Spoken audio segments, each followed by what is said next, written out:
everybody, how's it going? I'm Zero. I'm DK. And I'm Rizzo, and today in Anime Reaction, we watched the 7th episode of Demi-chan wa Kataritai. Kataritai. Kataritai.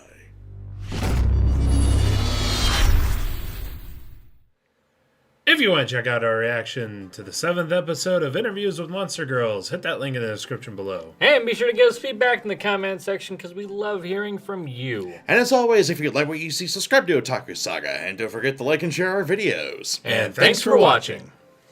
So, on this episode of Demi-chan wa Kataritai... Sakie fans, this is not the episode you were expecting. Just had to get that out there. Well, I mean, we did find out at least somewhat of her backstory. It's good backstory and really good world building. It's a good episode. And we found out a lot about succubi in general. It's just, it wasn't the pseudo fan service episode we were expecting, is all. So, fair I was warning. expecting a interview with her. Yeah. So. You actually mentioned that before we started this take, that part is featured in the manga, an interview with Sakie. Yes, there is an interview with her in the manga. I do hope they get to it this season. I'm sure that they will. But, yeah, so in this episode, we are introduced to a couple of police officers that work with the Demi department, I guess. Basically, they're police officers that their main job is to regulate demi-humans. Well, specifically in what's his name, Ugaki. In his case, cases involving succubi. Yeah. Well, as he put it, so when he was younger, there was a lot of problems with demis because they were kind of oppressed. So, yeah, a lot of times they would commit crimes. But now in the current climate of the world, there's not so many problems except with succubi, because it's hard to prove if a succubi uses her powers on purpose or not. Yeah, on purpose or not. For malicious means or not. Yeah, well, as the example that they put it, a succubi getting molested on the train, it could turn out to be that she actually did it on purpose to get a guy arrested. To get a guy arrested or something like that. So that's the thing there. Now, I do want to point out kind of a difference between the manga and this episode. In the manga, when they're talking about Sakie, he mentions that she's a particularly powerful succubi.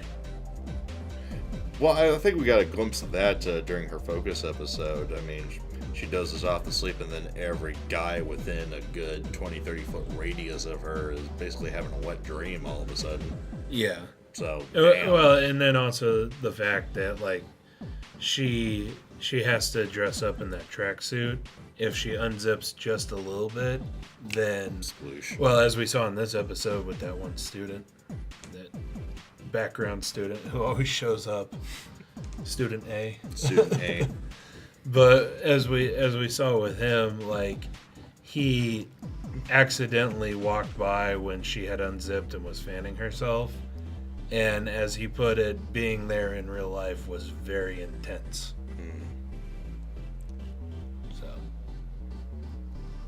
Any sort of sexual... Also that picture. That picture. Illicitly taken. You naughty boy. But yeah, so we're introduced to one of the police officers because he's actually a young-looking boy. Young-looking, yeah. Yeah, I'm not sure about him, to be completely honest. I like the theory you came up with, Zero, that he's an incubus, or was it you? No, I said it. Yeah, he said it. Well, basically, it's shown that the succubi have no effect on him, and as Ugaki put it, the person either has to be gay or something else. And I'm thinking that something else is the being an incubus. And the other thing is, like, Hikari went to go bump into him, and she instantly thought, oh, I'm sorry, Saki. Wait a minute, you're not Saki. Yeah. So similar, but not quite. Yeah. So basically, that's where the reasoning That's comes around that he's probably an incubus. So incubi and succubi have no effect on each other. Yeah, because they're supposed to mate with each other to make demons. Yeah. You're welcome for that imagery. And the Dojin writers go apeshit. I don't need that dojin. I don't need that dojin. Nope. But yeah. And also, a little Kurtz-kun. I almost want to assume his last name's Weber.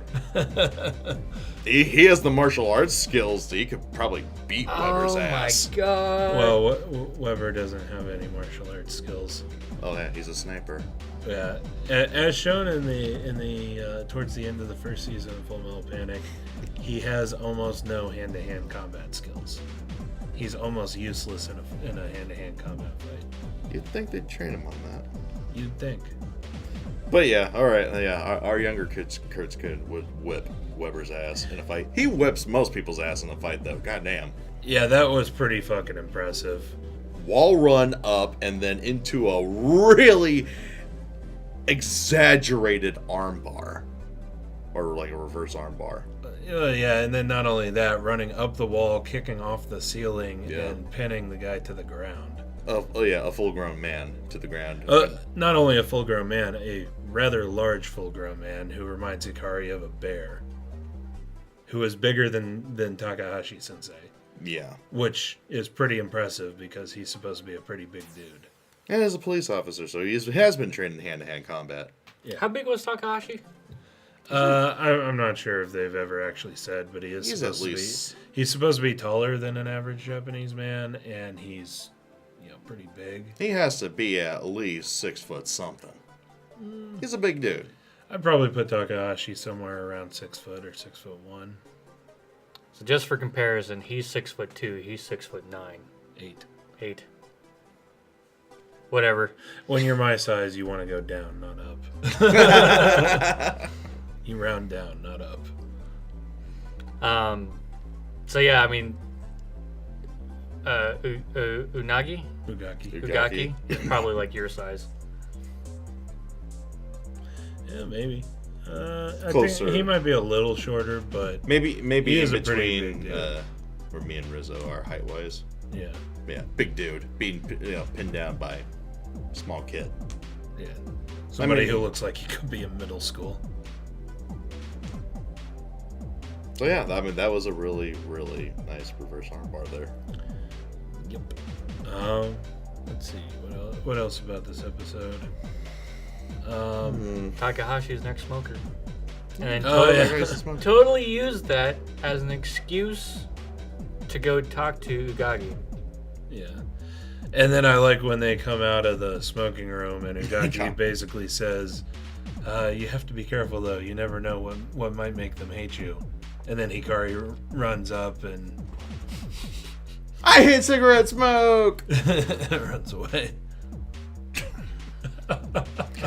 She sniffs, she says, you stink, and then just the aw shit faces on both Takahashi and Ugaki's faces. Right after that spiel. Well, even better, right after they're coming out and Ugaki's like, His reason. being hated by a girl is 100. 100. Being hated by a demi is 100. Being Being hated by by a demi girl is 10,000. Hated by both. So, yeah, you stink, and then starts running away, and they're like, no! It was funny. Hated by Demi, hated by girl. Yeah. 10,000. Are you done? Now I'm done. Let me throw something at you. But yeah, so it was another enjoyable episode. Actually, this episode really flew by. It really did.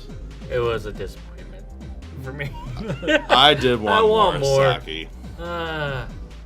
Oh yeah, and then Saki coming to the realization that Takahashi actually does get affected by her power. Oh wait, I did want to point that out. I did want to highlight that whole conversation with Ugaki and Saki. I'm not sure exactly what the actual conversation on Ugaki's part was supposed to go towards, but I think he might have a different thing for Saki because he seemed... It's kind of one of those of him acting as a father figure to her. Yeah, and then Saki drops that little bombshell saying, "You've been more like a father than my actual father was." Yeah. That kind of stung. But well, I'd imagine that having a daughter who is a succubus is really difficult. So I would imagine, Yes. if I had to venture a guess into what her family situation was like, I'd imagine that her father probably didn't live with her and her mother. For their sakes, though. For their sakes, though. and if So he probably either her parents probably either separated, or her father started doing what they call like a commuter marriage, where he actually lives elsewhere. Or like, became like a workaholic or something. Only comes home every once in a while. and that's best case scenario. That is best case scenario if it's kind of agreed upon, but still strenuous for Saki, I'd imagine. Oh yeah. Worst case scenario, we're talking about really bad stuff. Yeah. Yeah. Probably don't want to get into that. If I had to guess with this series, because this series doesn't go that heavy, Probably the former. her mother and her father probably separated. Probably separated amicably. For their own sakes and Saki's sake. Which is nice, because I'm sick of the darkness of the world. This series is a beacon of light in a dark and dreary world. Yeah. If only because there's always the hope that Saki will pull down that zipper more.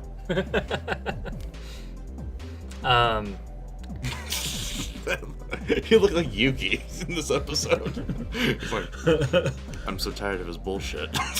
Pretty much anybody who's dealing with Kurtz. But another thing that was brought up in that conversation was the fact that Ugaki really wanted Saki to actually like settle down, move on, and get married and stuff like that. Which, and then at the same time he was like, I can totally introduce you to some guys, which seems so weird. Personally, I hate it when that happens. But someone tries to hook you up with someone. It never goes well. It doesn't. Because I think it's because it's literally just forced through. Stuff like that, I think it's got to be more, how do you say, natural, organic, perhaps. Let it happen instead of don't force it to happen. Yeah,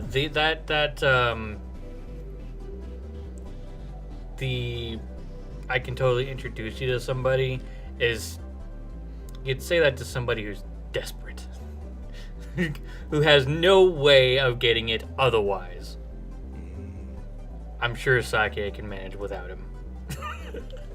Well, I mean, as she put it in her Focus episode, she could totally use her effect and get a boyfriend if she wanted to. Yeah. But, I mean, that wouldn't be real. And that wouldn't make the series as fun. Yeah. I mean, seeing her fidget over Takahashi-sensei is absolutely adorable. That scene where she realizes that he totally was affected by her power. But he he was was just pretending not to be. Playing it cool for her sake. In fact, right after we're done filming this, I'm going to go watch that scene again. Damn right. So, yeah. The next episode is, what was it entitled? Demi-chan's Want to Learn? Yeah, Demi-chan Wants to Learn. So I'm guessing maybe a study session before exams. Yeah, I'm not sure, but it was showing Hikari, so it can't be anything too serious as far as wanting to learn something. Maybe she has to take supplemental exams. And then the other two, and then Machi and Yuki are going to help her, and then we get that scene anyway. She should get her sister to help her. Maybe we get her too. Full scene at her house. And that can only end well. Indeed. But I think that's going to do it for this time. Indeed. So let us know what you thought of the anime, what you thought of our reaction in the comment section below. Yep, thumbs up if you like it, thumbs down if you don't. But that's going to do it for this episode of Anime Reaction. As always, I'm DK. I'm Zero. And I'm Rizzo. See you next time. And go ahead and click on my face to go to our most recent Otaku Saga talk. Click on my face to go to Otaku Saga Gaming, our gaming channel. And click on the waifu to subscribe to Otaku Saga. And if you'd like to help support us, go ahead and check out our Patreon page.